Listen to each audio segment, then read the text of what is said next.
आज के मजेदार मंगलवार में मैं सिमरन आप सभी का स्वागत करती हूँ। आज हम कक्षा 7 के छात्र आपत्ति के बारे में जानकारी देंगे।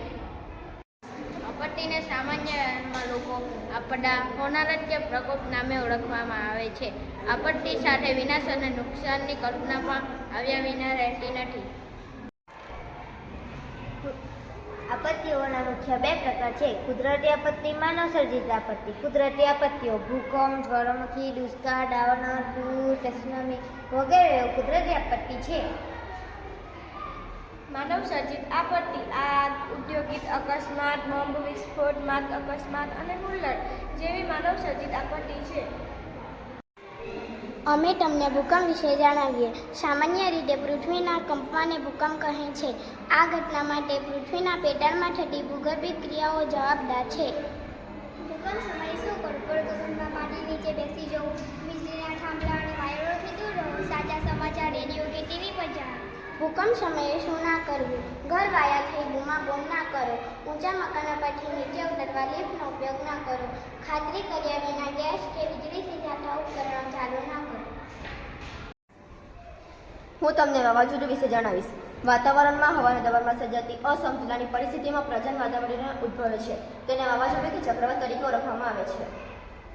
હું તમને વાવાઝોડુની સાવચેતીની માહિતી જણાવી. તંત્રની સૂચના મુજબ સ્થળાંતરિત થઈ જવો. દરિયાની નજીક નીચાણવાળા ક્ષેત્રોમાં હોય તો ત્યાંથી દૂર ઊંચાણવાળા વિસ્તારોમાં જતા રહો. વીજળી અને ગેસના જોડાણો બંધ કરી દેવું.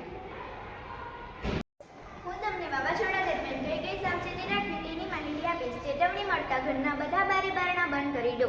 જો તમે શાળામાં હો તો ક્લાસની બહાર ના નીકળો. પ્રાણીઓને ખીલેથી છોડી મૂકો. જો તે ખુલ્લા હશે તો પોતાનો બચાવ પોતે કરી શકશે. જાહેરાતના બોર્ડ કે વૃક્ષો નીચે આશ્રય ના લે. હું તમને વાવાઝોડું બાદની માહિતી જણાવીશ.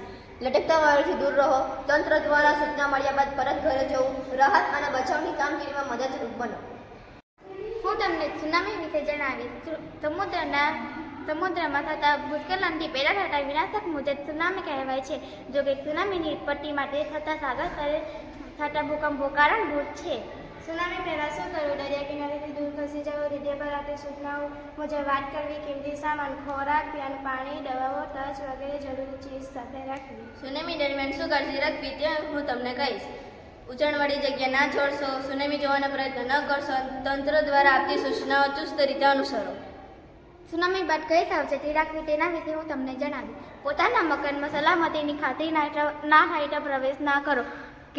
પાણી, ગેસ કે વીજળીના જોડાણોમાં આવેલા ભંગારની જાણ તંત્રને કરો. અમે તમને પૂર વિશે કહીશું. નીચાણવાળા વિસ્તારોમાં જ્યારે પાણી ભરાઈ જાય ત્યારે પૂરની સ્થિતિ સર્જાય છે. પૂર પહેલા આપણને શું કરવું જોઈએ? સ્થાનિક કક્ષાએ પૂરના વિસ્તારોથી વાકેફ રહો. ઊંચા વિસ્તારોની માહિતી રાખો અને પૂર દરમિયાન ત્યાં સ્થળાંતર રહો. પૂરની તંત્ર દ્વારા આપત્તિ ચેતવણી મુજબ વર્તો.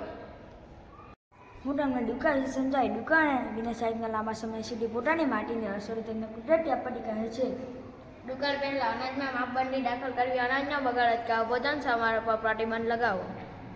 દુકાળ દરમિયાન રાહત દળ અનાજની વેચાણની વ્યવસ્થા ગોઠવવી. અનાજ અને ઘાસચારોની સંગ્રહ ખોળી સામે પ્રતિમુક્ત પગલાં ભરવા. અમે તમને આપત્તિની અસરો વિશે જણાવીશ. આપત્તિની અસરો ભૂકંપ, પૂર, સુનામી, વાવાઝોડા જેવી આપત્તિ ભારે પ્રમાણમાં જાનમાલનું નુકસાન કરે છે. આપત્તિગ્રસ્ત ક્ષેત્રોમાં રસ્તા, મકાનો, જાહેર સગવડોના મકાનો ફરીથી બાંધતા વર્ષ નીકળી જાય છે. જે પરિવારોએ કમાનાર વ્યક્તિ ગુમ્યા હોય તેમની સ્થિતિ ભારે કફોડી થઈ જાય છે. જે પરિવારોએ પોતાના સ્વજનો આપત્તિના અકાળે ગુમાવ્યા હોય તેવા લોકોને ભારે શોક અને હતાશા ઘેરી વળે છે. આપત્તિમાં જે લોકો કાયમી વિકલાંગતાનો ભોગ બને તેમને પૂર્વસરની સમસ્યા ભારે વિકટ હોય છે.